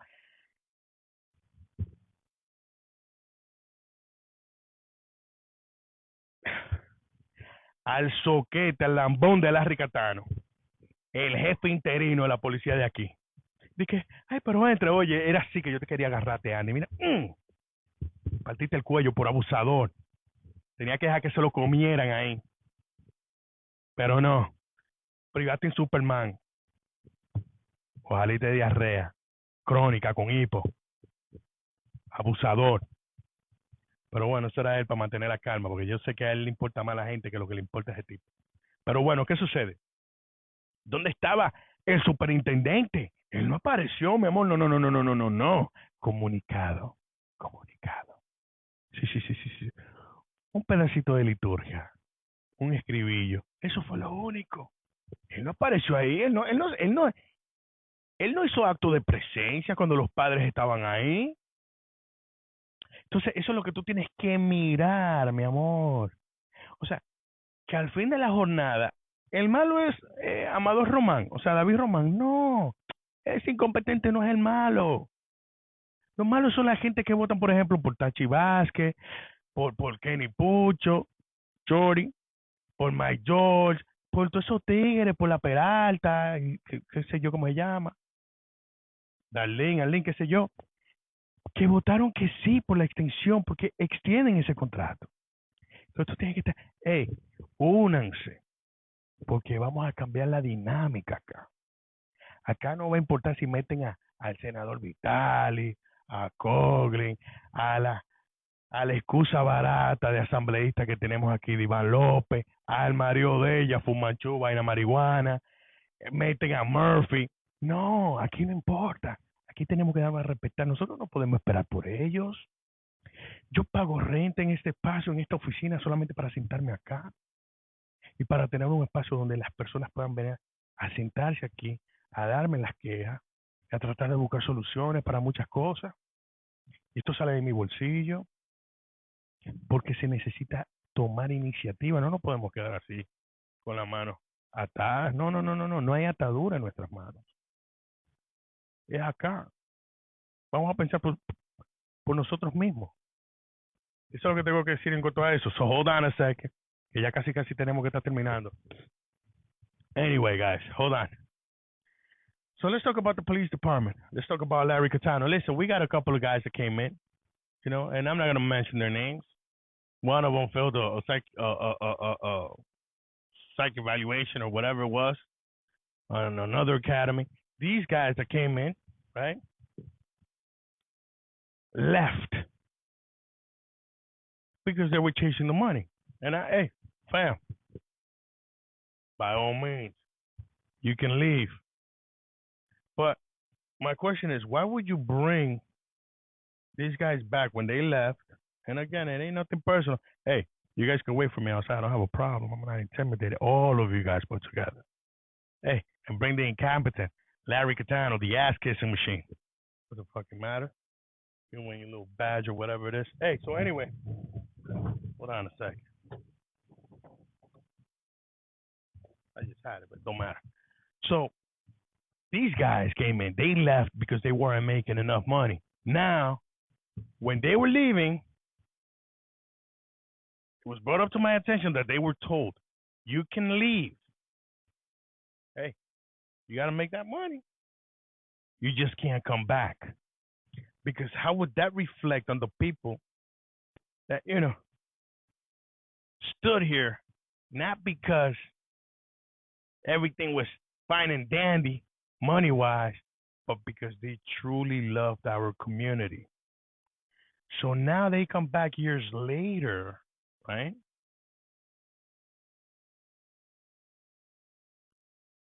And what is the message that Larry sent to the people that stood here when that exodus happened, when people left the department? The people that stood here because they love the community. They could have gone somewhere else, Scotch Plains, rings a bell. No, but they're here. And now you see these guys coming in, and I don't have a problem. I know we're shorthanded, but you know what?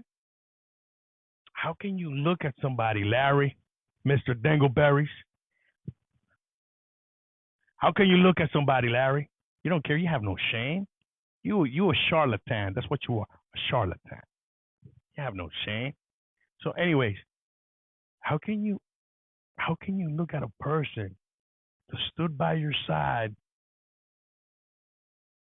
when there was nothing around, and the guy next to them left to go get something better elsewhere? But then you bring them back, open arms. So what happened to the guy that was here through thick and thin? That's why you have no leadership, Larry and Helm and Kaaba. You guys have no fucking leadership skills. Larry doesn't care about that. You know, like for instance, because I mentioned names, there's a person that I think is highly intelligent, highly qualified. Her name is Jessica of Jesus. Jessica de Jesus. Oh, by the way, she's sergeant now, not detective, sergeant. Jessica de Jesus. She just so happens to be La Prima, better known as the cousin of Hellman.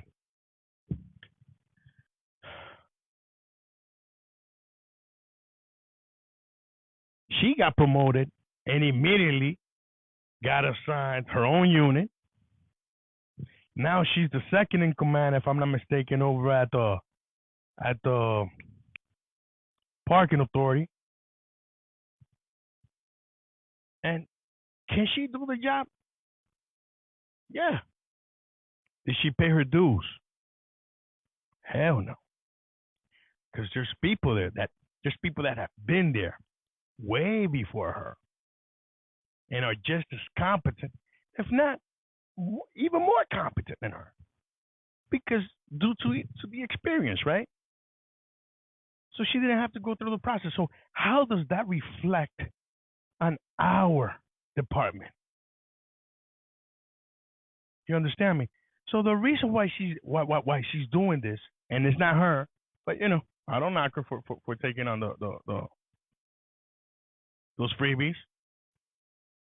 They're doing this because Larry stands for nothing. Larry, the only person in the city of Perth Amboy I have no respect for. Huh? Larry ain't shit. Trust me. Larry. Oh my God, let me tell you something. Listen, Mayor, how about this? How about we give Jessica De Jesus? I think she'd be great having her own unit. You know what I'm saying? Yes, we need her. Hey, Jessica, can you do me a favor? Yes? Put in a good word for me. I'm trying to be chief. That's the only thing. So, administratively speaking, he's pimping around. Administratively speaking. And I don't have a problem with Jessica. It's always been love. It's always been respect. You know what I'm saying? But just because I didn't mention it before, it doesn't mean I wasn't going to mention it now. Hey, what's good for the goose is good for the gander. I don't give a shit. So, this is the problem. Now you have other people that have been there as long or longer than her that put in for that position and were overlooked because of, apparently the cousin, El Primo, the incompetent one, Mr. Inept, Mr. Unaccountable, Mr. H the Snake. You remember Jay the Snake from WWF? H the Snake, Helman Kaba, right? Yeah, because he's trying to be made chief. He doesn't care what he does. He has no shame. Having shame is not the only not having shame is not the only quality he has. He also have selective memory. Hey, what's up to you, lady? Because I know she be watching. And now, check this out. You remember how we were going at Miguelito Hinarte, the bully, right? There's a couple of opens I'm gonna do regarding certain communications, emails, back and forth and shit. So I hear that Mr. Miguel Morales, he's so incompetent. Mr. Miguel Morales, the bully, so full of shit. Miguel Morales wants to be the executive assistant or chief of staff of Larry Catano. And now he's going to go to the academy because he wants to be a special one so that way he could drive around the Chevy Tahoe. Hellman, I am telling you, my friend, do not do it to yourself. This is the guy you want to make chief? Don't do it to yourself, Hellman. I'm telling you, you have no idea what's coming, Hellman. And I'm not talking about physically because this is not a threat. I know you guys would love to fabricate a case, get me locked up and shit, but it ain't happening. Oh, it ain't happening. I am going to, the Circus, not Circus du Soleil, Circus DAD will be hitting town probably like in a month and a half from now. Stick around. You and Mr. Dingleberries, a.k.a. your personal ass-kissing machine, Lawrence, Captain Kangaroo Catano, Simon. So now, Miguel Morales thinks he's going to be, but wait, hold on a second. If I'm not mistaken, there's an ordinance. If I'm not mistaken, there's something there that says that in order for you to become a special, you have to be an auxiliary for at least 3 years. See, because I know about my department, sir. So let's see how that cookie's gonna crumble. Oh, oh, you have no idea. You have no idea. And now that we're talking about the police department, I was in shock because when we started alive, I had received a message from a reliable source, probably my number one, that Mr. Rick Selesky, better known as the Rickster Hulk Hogan brother, or the American Dream, Rick Selesky is running for council. And when you really think about it, it's going to get interesting because now you got Rick Selesky on one side. Let's talk about ethnicities. You get the Americano, Rick Selesky, right? Against his compadre, Shorty Pucho, half a pint. Kenny Pucho. Because supposedly, Helming's ticket is Milady Tejeda, Kenny Pucho, and there's a third, and word has it that he's Puerto Rican. So, I'm thinking, is Rick Selesky going to run for council with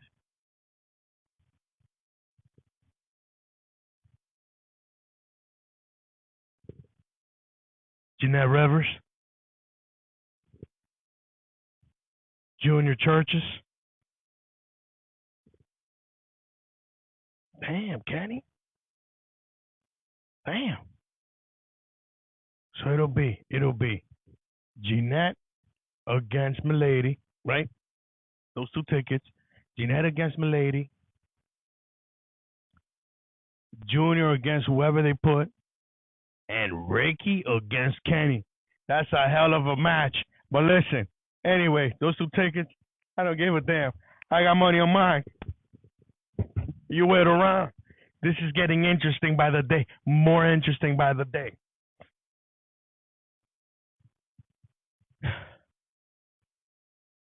So many people are running now. But my question is, what's the agenda? What is it that you're running on? What made you want to run? Are you running because you're fed up and tired of the incompetent one, Helman Kaba? The incompetent and inept councilwoman, Milady Tejeda? Are you running because you're tired of Bill Patrick? Are you running because you don't like Joe Pabone? Are you running because you're just tired of that and you just want to bring change? But what is it?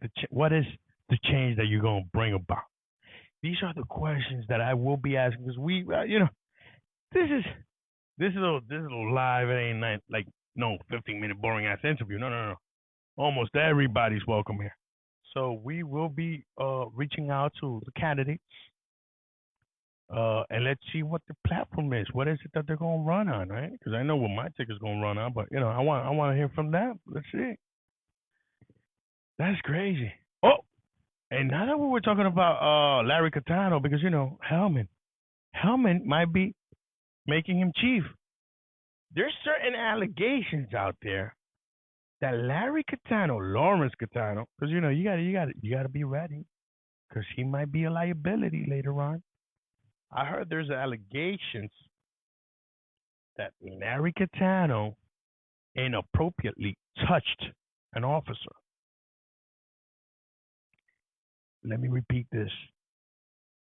The acting chief, no, you ain't a chief yet. You might be a queef, but the acting chief, Larry Catano, all up in the crevices, nooks and crannies, supposedly inappropriately touched another officer.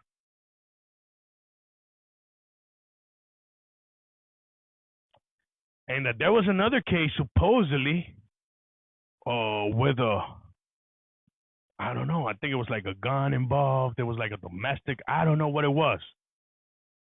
But this is insane. Gracias, Mara Luz. So this is insane.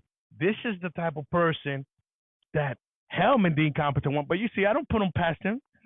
That's Helman. fucking incompetent.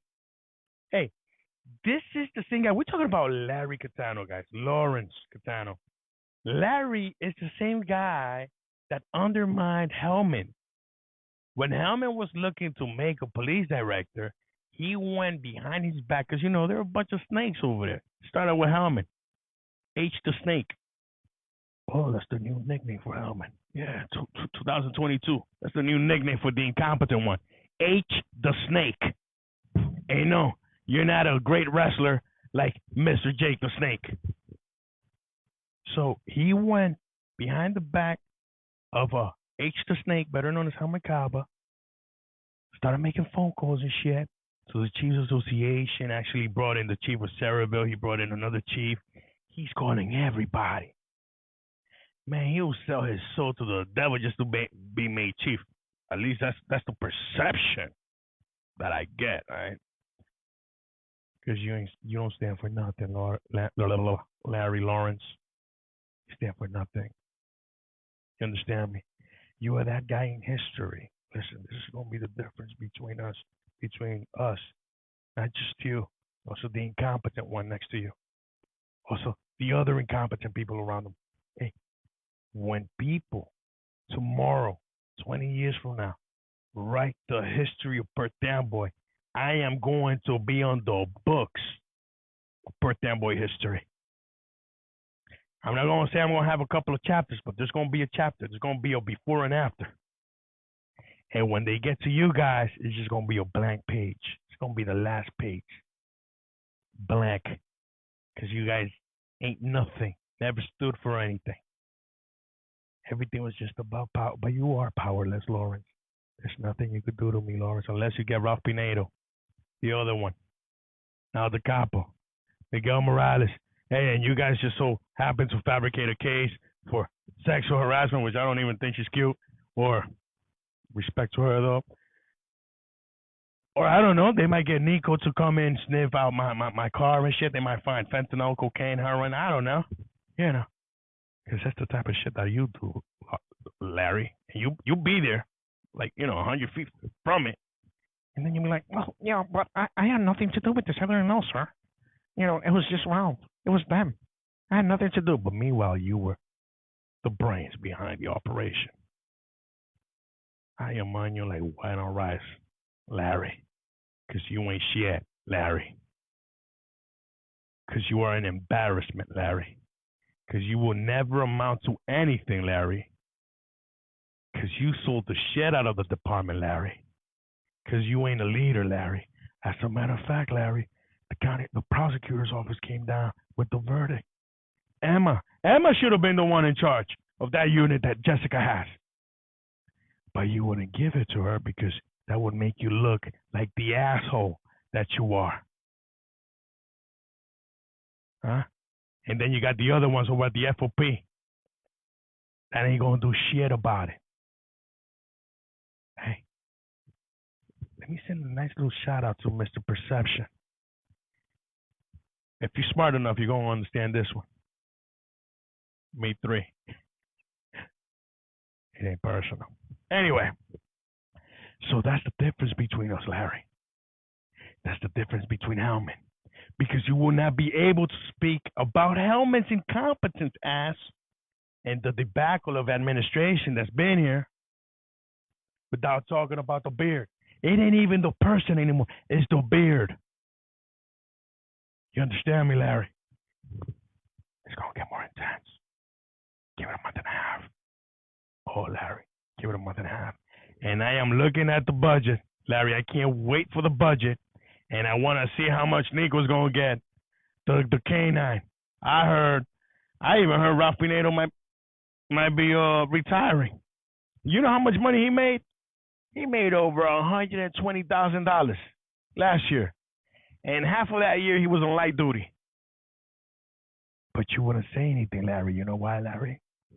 Because although you don't have anybody, you need Ralph. As a matter of fact, people are starting to hate Ralph. Not that they liked him, but now they're starting to hate him. Just as much as they hate you, Larry. And you could take that one to the bank because everywhere, and that's my department. Or pin drops, I'm notified. Fucking incompetent, Larry. You and Hellman are a marriage made in heaven, damn it. Sayonara, my friend. That's all for tonight. So, you guys have a great one. We'll see you Sunday. Oh, we'll definitely see you Sunday. By the way, did you hear anything about a shooting last night, Harbor Town? Did you hear Lawrence, Larry, Mr. Dingleberries, the ass kissing Mayoral ass kissing machine? Did you hear anything about him? Did you hear anything from the incompetent squad, the incompetent mayor, H the Snake? Huh? No, you didn't hear anything. There's no accountability. Hey, everything's great here in La La Land. Booyaka shakas, jelly been gone. See you Sunday. Entonces, para la gente que no entendieron, mi gente, óyeme, para que usted tenga una idea, porque ya vamos a terminar ya. 2 horas, señores, no, pero esto es increíble. Mira lo que pasa. El azaroso de Miguel Morales, sí, porque él vive azarándole la vida a la señora Maggie. El bully ese, supuestamente, supuesta y alegadamente. Espérate un segundo. Wait, hold on a second. I just remember something. Word has it they're gonna send Jeanette Rivers over to. They're gonna move her from parking authority to the court because she's running. And if you work at the court, you can't be political. We're gonna expand more on that Sunday. Entonces, mi gente, vamos a hablar de la policía. Mira, aquí hay una persona que era detective, ascendida al rango de sargento. Jessica de Jesús, una persona muy preparada, súper inteligente. No puedo decir que nos conocemos, pero sabemos quién es quién, ¿verdad? Siempre nos saludamos muy cordialmente. Siempre ha habido un aprecio y un respeto ahí. ¿Qué sucede? Ella está emparentada con la esposa del alcaide, de Jaime Cava. Ella es la prima hermana, yo creo que.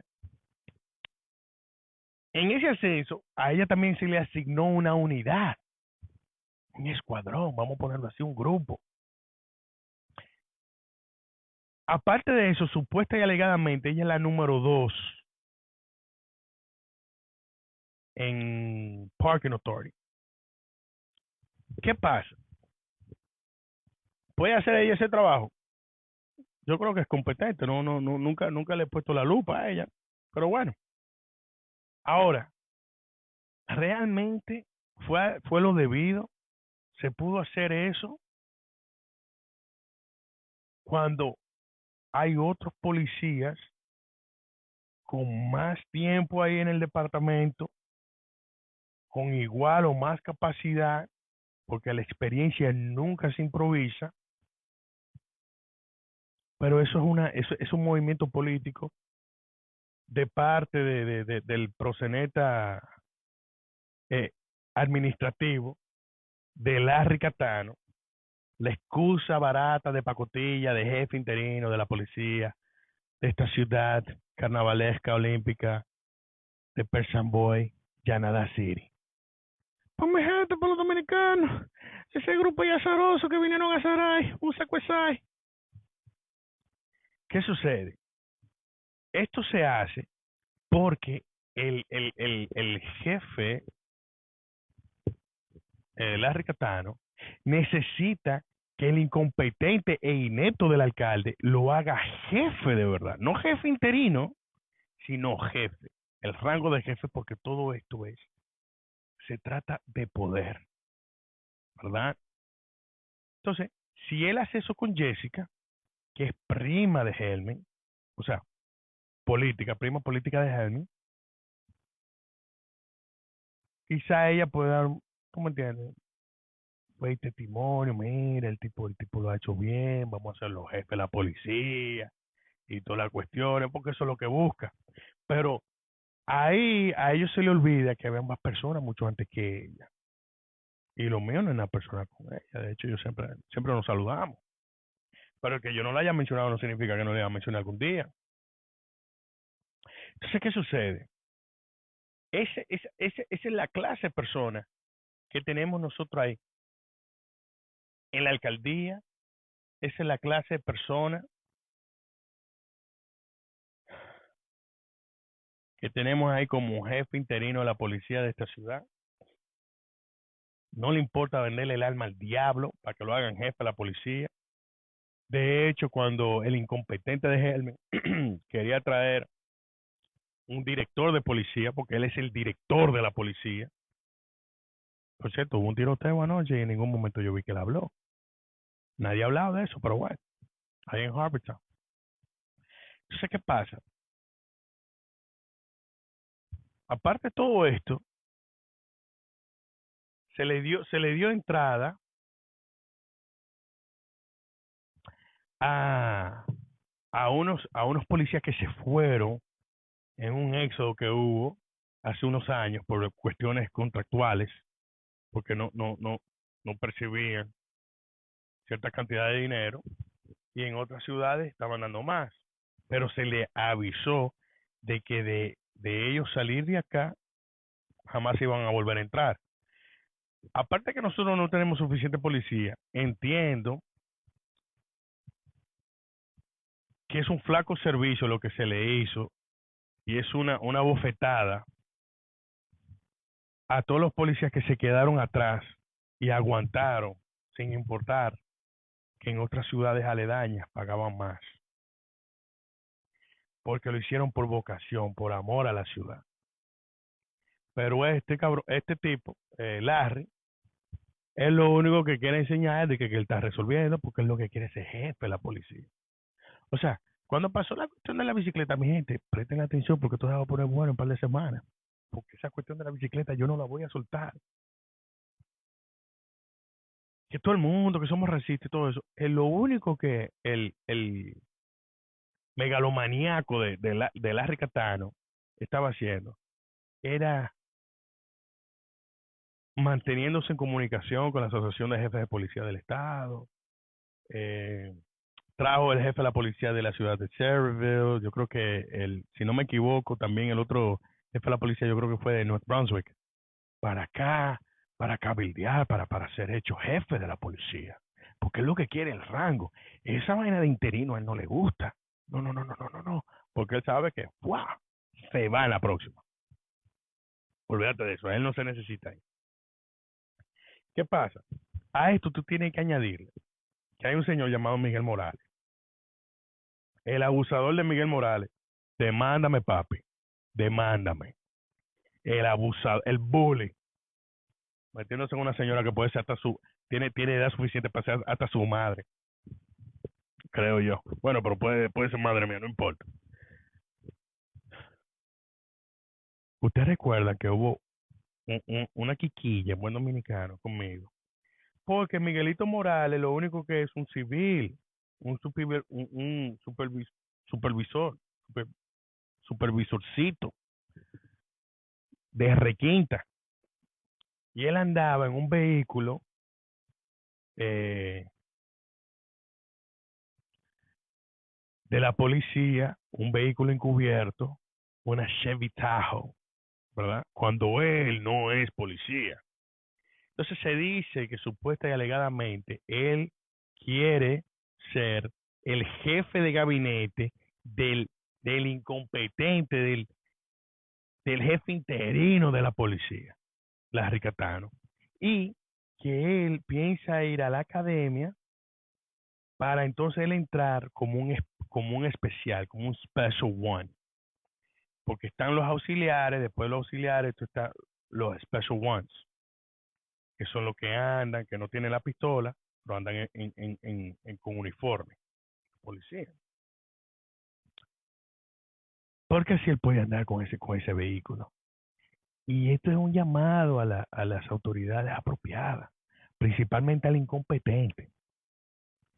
Papi, recuerda que hay una ordenanza o un estatuto donde para tú hacerte especial de primer rango, tú tienes que haber eh, servido como auxiliar, policía auxiliar, por lo menos mínimo 3 años. Es uno de los requisitos. No me jodan la vida y no piensen que yo soy tan imbécil como ustedes. porque estamos viendo todo.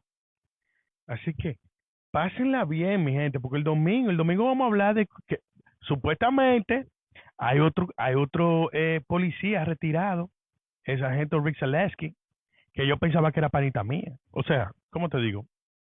Nos vemos, nos saludamos y cosas.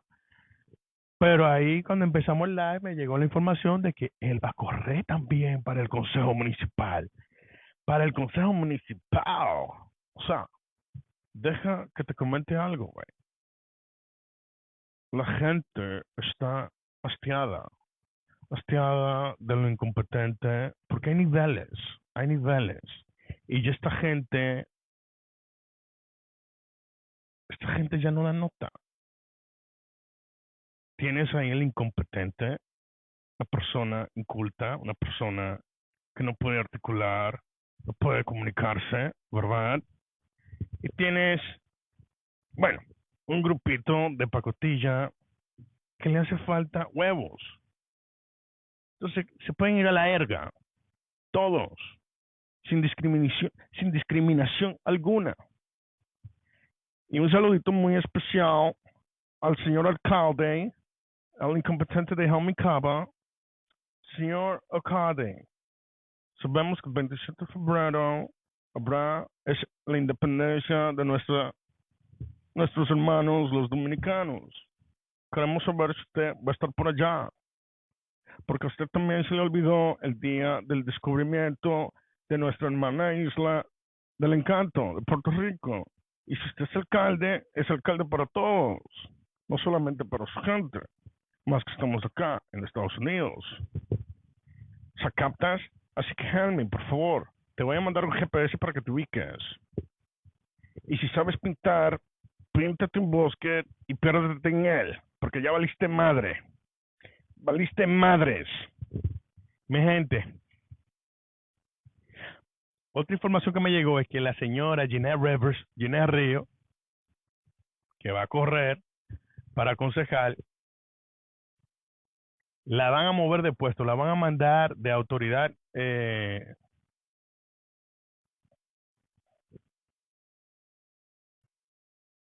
estacionamientos a la corte.